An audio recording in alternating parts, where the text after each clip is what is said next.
నిద్రకి మీరు చెప్పినట్టు బ్రీతింగ్‌కి, మన బాడీ స్ట్రక్చర్‌కి, కానీ మన ఎనర్జీకి ఏంటి రిలేషన్ కొంచెం క్లియర్‌గా చెప్తారా?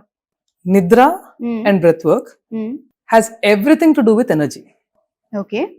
డే అంతా మనం చేసిన పని నుంచి హ్మ్. సిస్టమ్ అంతా రీసెట్ కావాలంటే హ్మ్. నిద్ర మ్యాండేట్.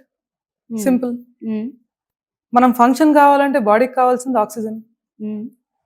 మనం breath work all through the day hmm. Different సిచ్యువేషన్స్లో డిఫరెంట్ స్టైల్స్లో మనం బ్రీత్ చేస్తూ ఉంటాం. Hmm. When you are angry, hmm. It's an angry sigh. You breathe in less, you breathe out more. వాట్సాప్లో యాంగ్రీ ఎమోటికాన్ చూసారా? Nostrils లోంచి clouds వస్తూ ఉంటాయి. యెస్. ఎమోజిలో అలాగే ఉంటుంది. Yes, yes. You breathe out more, you breathe in less. Okay. Anxiety ఉంది, ఆత్రంగా ఉంది అని తెలిసేసుకోవాలని హ్మ్.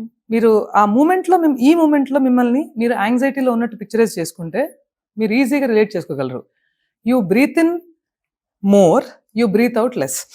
ఏంటో you breathe in more, you Yes, breathe out yes. Less. Hmm. Okay, Hmm. Distress లో ఉన్నారు, స్ట్రెస్ లో ఉన్నారు, Hmm. మల్టిపుల్ పీపుల్ మీతో పాటు ఇప్పుడు మనం మాట్లాడుకుంటాం. ఇంప్రాంప్టుగా బోల్డ్ క్వశ్చన్స్ అడగాలి నన్ను, Hmm. బోల్డ్ విషయాలు నేను మీకు చెప్పాలి, అది విని కాంప్రహెన్షన్ మళ్ళీ క్వశ్చన్స్ అడగాలి. You hardly breathe in, hardly breathe out ఈ మూమెంట్ లో ఓకే.